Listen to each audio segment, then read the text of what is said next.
तो क्या बताते हैं, केले की कोपीड है और फूल पान फल खाही,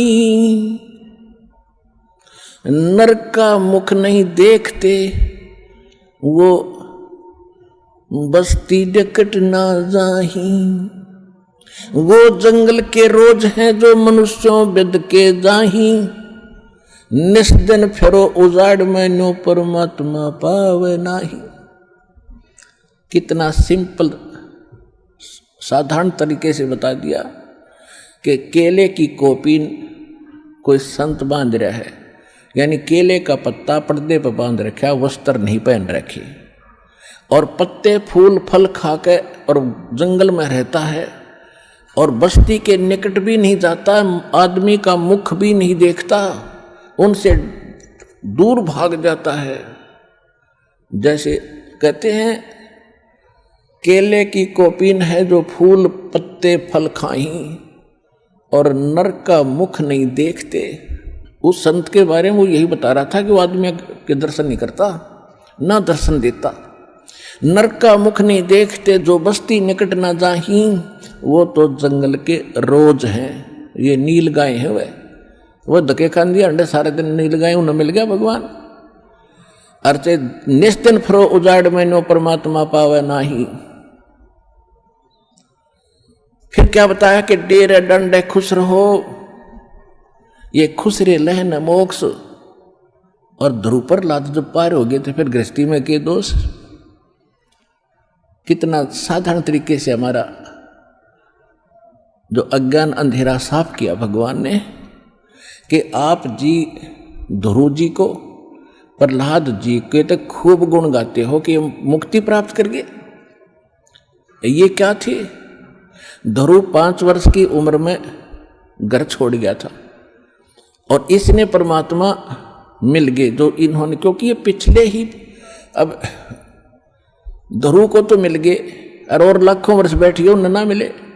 कहने का भाव ये है कि पिछले जन्म जन्मांतर से कोई साधना करता हुआ आ रहा था और उस साधना के कारण कौन मिला, इसको विष्णु आ गया।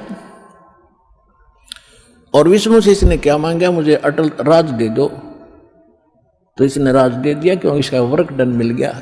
मोक्ष नहीं हुआ, भगवान से दोहरा बैठा रहा, जब तक सतलोक नहीं जाएंगे इतने उस भगवान के मिलने का लाभ क्या हुआ। 120 वर्ष परमात्मा यहाँ रहे, काशी में ना जाने कितना ने देखे, और भगवान शंकर और पार्वती इकट्ठे रहा करते, जब तक नाम नहीं ले लिया पार्वती ने उसकी उतनी भी राहत ना मिली जो उस मंत्र से मिलनी थी जो शंकर जी देते। तो भगवान के मिलने मात्र से मोक्ष नहीं है। तो कहने का भाव यह है कि ध्रुव ने फिर राज्य किया,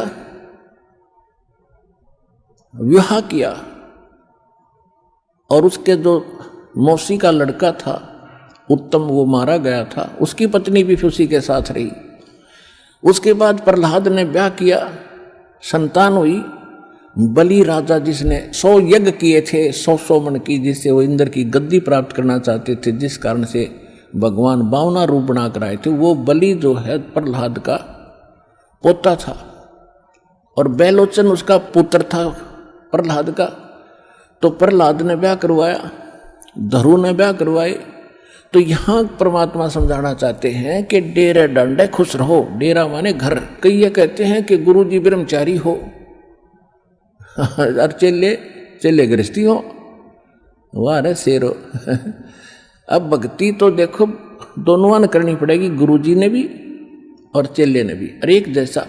और ठीक है, तो ब्रह्मचारी रहना बुरा नहीं, और केवल ये कहना कि ब्रह्मचारी ही गुरु हो सकता है, ये मूर्खता है। परमात्मा विधि विधान से मिलेगा, उसको कहते परमात्मा कहते हैं अगर तुम यही मानते हो कि बाल ब्रह्मचारी रहे और जंगलों में रहे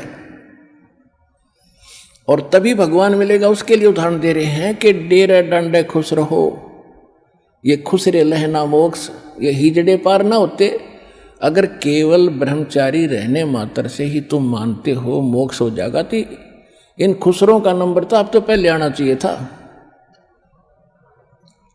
और फिर कहते हैं ध्रुव प्रहलाद भी पार हो गए, तुम कहते हो, तो फिर गृहस्थी में के दोष। अब परमात्मा का कहने का ये तात्पर्य नहीं है कि खुसरे मोक्ष नहीं पाएंगे, यानी मुक्ति मनुष्य जीवन हो, चाहे वो खुसरे हैं, ये भी तो मानुष है, इनमें सब बुद्धि है और स्त्री है पुरुष है, इस विधि से मोक्ष प्राप्ति होगी मानव शरीर में।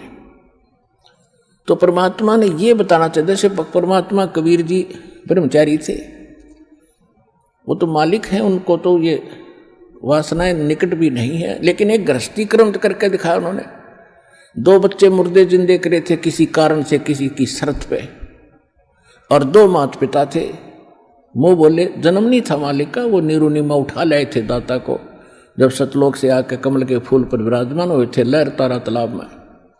तो ये परिवार था दाता का, और परिवार में रहे, परिवार गृहस्थी का वाला कर्म किया, सारा कपड़ा बुना करते थे और भगवान की भक्ति भी करते थे, परिवार का पोषण भी करते थे, भक्ति भी करते थे का मतलब हमें दिखाते थे कि भक्ति करनी पड़ेगी, और इतना भी गुजर मालिक दे दे तो भी पर्याप्त है। यहाँ से पीछा छुटाने के लिए इन बकवादों से उल्टा हटना पड़ेगा। कोठी बना लूँ, फैक्ट्री ला लूँ, यूँ कर दूँ, फलान कर दूँ, ये नहीं। परमात्मा ने जो भक्ति करनी है तो भगत की तरह रहना पड़ेगा, बुराइयों से भी बचना होगा, और एक बहुत ही साधु भाव में रहना पड़ेगा, किसी की आत्मा नहीं दुखा।